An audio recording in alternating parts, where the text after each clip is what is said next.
Siema wszystkim. Jak się tu odcinek zaczął, tak się zakończy. Jak widać, tir się aż na biurko nie mieści. To jest podsumowanie całego mojego projektu. Co mi się udało, co nie udało, czy jestem zadowolony. Zacznijmy od tego, co przyniósł mi ten cały tir, ciężarówka Peterbilt 379 w skali 1 do 10 wolnej interpretacji. Przyniosło mi to ogrom doświadczenia i wiedzy. Jest to moje magnum opus, bądź opus magnum, zależy jak to mówi i nazywa. Przede wszystkim jest to spełnienie tego, czego nie udało mi się osiągnąć na licencjacie oraz w pewnym sensie takich dziecięcych marzeń. Zawsze mi się marzyło mieć taką ciężarówkę zdalnie sterowaną oraz samemu to zaprojektować, sprawdzić się w swojej wiedzy inżynieryjnej, z której się nie uczyłem, jestem samoukiem, oraz potwierdzenie moich 5 lat studiów, czego się nauczyłem z grafiki 3D.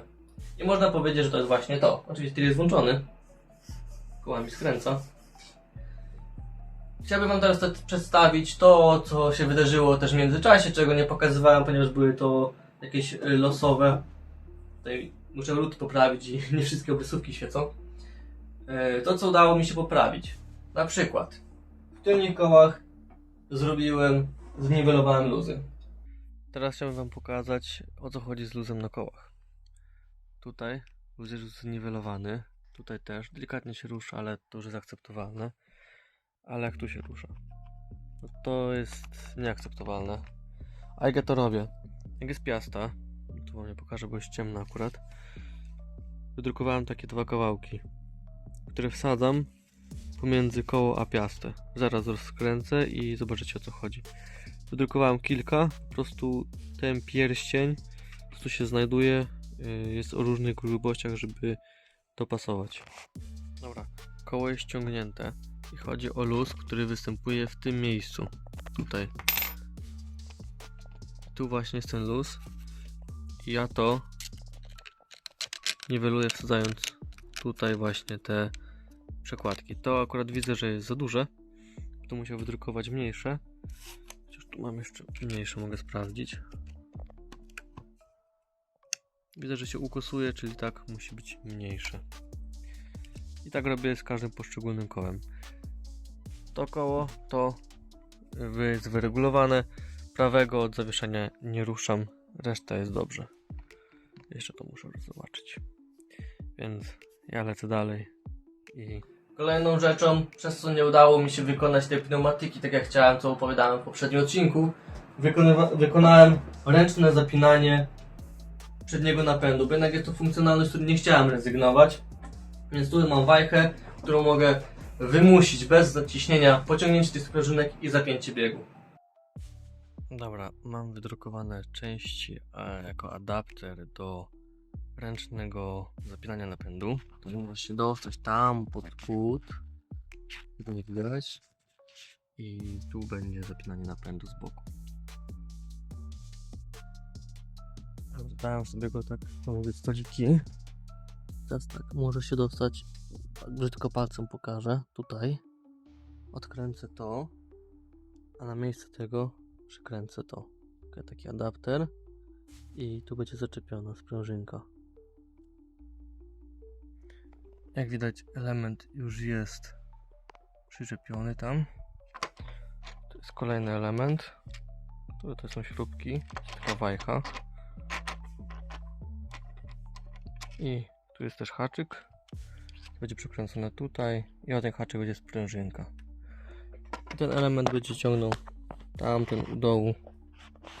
Może tutaj mi się pokazać. O, tutaj. Ten. Jeszcze z takich zmian to poprawiłem kable. Pospinałem trytytkami, pozabezpieczałem luty, gdzie niegdzie poprawiłem, bo tutaj było miejsce, gdzie nie łączyło. Niektórzy spostrzegawczy z poprzedniego odcinka mogą zobaczyć, że nie ma zbiorniczka. Czyli tego był totalnym niewypałem.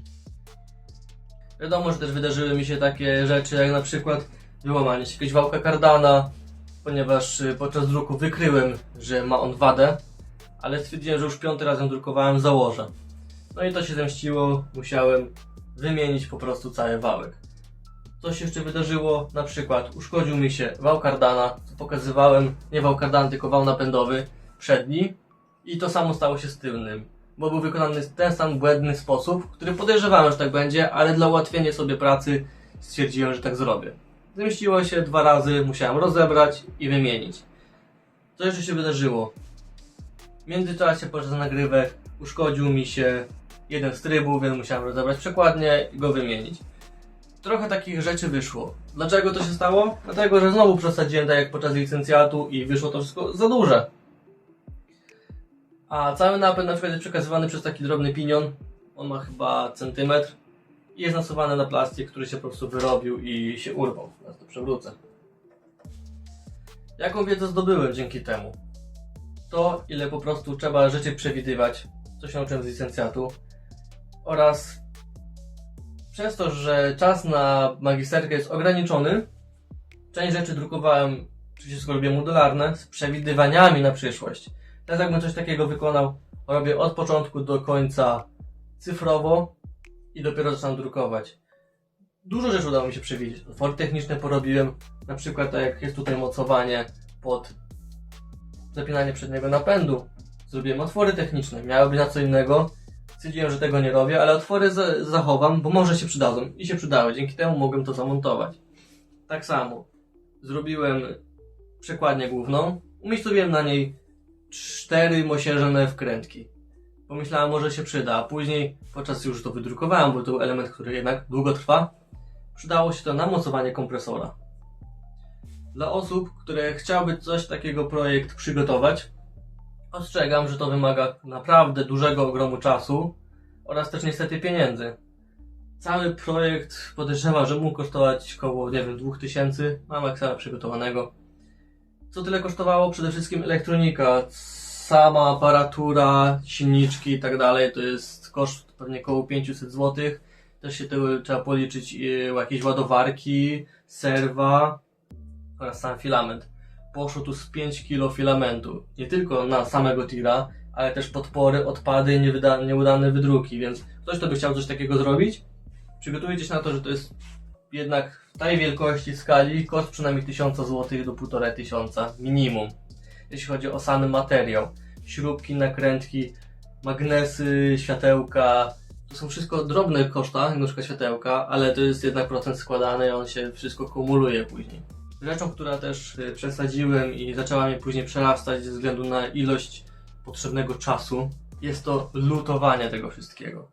Tutaj poszło z 5 metrów kabla, chyba z ponad, z 30 LEDów i to wszystko musiałem polutować, połączyć.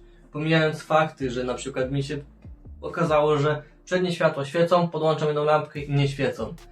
Zajęło mi to cały wieczór, z 3-4 godziny. Wiadomo, wszystko po pracy w międzyczasie robione. To jest ogrom czasu, 4 godziny.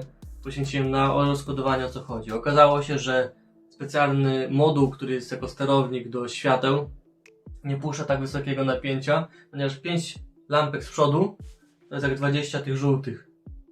Białe lampy dużo prądu biorą. Też kolejna rzecz. Przed rozpoczęciem takiego projektu, jakbyście chcieli sami to zrobić, warto się zapoznać z różnymi aspektami swojej drukarki. Na co sobie możecie pozwolić? Porobić testy. Ja przed wydrukowaniem, przed zaczęciem druku, drukowałem specjalne kalibracyjne druki, żeby wiedzieć, jakie luzy mogę sobie pozwolić robić. Oraz też się nie zniechęcać. No niestety, czasem trzeba poświęcić, na przykład jak robiłem pierwszy raz opony, 5 godzin druku jednej opony, wydrukowałem 3, 2 poszły do kosza, czy do kosza, gdzieś tam sobie leżą na pamiątkę, ale to były po prostu próby. No i z tym trzeba się liczyć, że coś nie wyjdzie, to by trzeba wyrzucić i się tym nie zrażać. I podsumowując, tak, jestem zadowolony z tego projektu, jeździ samodzielnie, czy będę nim jeździł? Pewnie nie, bo mi szkoda, a wszystko się może uszkodzić, prawda? A też chciałbym poświęcić czas też na inne moje projekty, które będą publikowane na tym kanale. Mam nadzieję, że ta ciężarówka przyłoży się do dobrej mojej oceny. Jeśli mój promotor to ogląda, to pozdrawiam. I zaowocuje to dobrą oceną. Wydaje mi się, że postarałem się z całą pracą. Chciałem wam też całą tą wiedzę przekazać, zobrazować. Jakby chociaż projektowanie tego pierwszego zderzaka. Jak to zrobiłem, dlaczego to robiłem, Wydaje mi się, że komuś, mam nadzieję, ta wiedza mogła się przydać, bądź nakreślić możliwości druku, których nie znaliście. Oraz to, że nie musicie drukować tylko gotowych wydruków i nie bójcie się, że nie umiecie projektować. Uczcie się, a się nauczycie. Myli się tylko ten, kto nic nie robi. Każdy może stworzyć coś takiego. Wystarczy wytrwałość i cierpliwość. Więc chciałem, żeby to było takim też inspiracją dla was, że każdy może to zrobić. Tak jak już się powtarzam się, ale chciałem, żeby to było dobrze zapamiętane. Każdy popełnia błędy, robiąc to już nawet trzeci raz, kolejną literację, dużo robię przerabiać. Na przykład te kominy, które mnie irytują podczas zakładania, czy nie robię pewnie już przedniego napędu, ponieważ bardzo dużo to zajęło czasu, a tir dobrze jeździ na samym tylnym napędzie. Kto wie, może kiedyś będzie kolejna literacja tego projektu, ale ja się z wami żegnam. Dziękuję, że byliście przy tej serii. Dziękuję też osobom, które mnie wspierały podczas całego projektu i w sumie też i studiów. Ja się z wami żegnam. Czekajcie na kolejne projekty i cześć.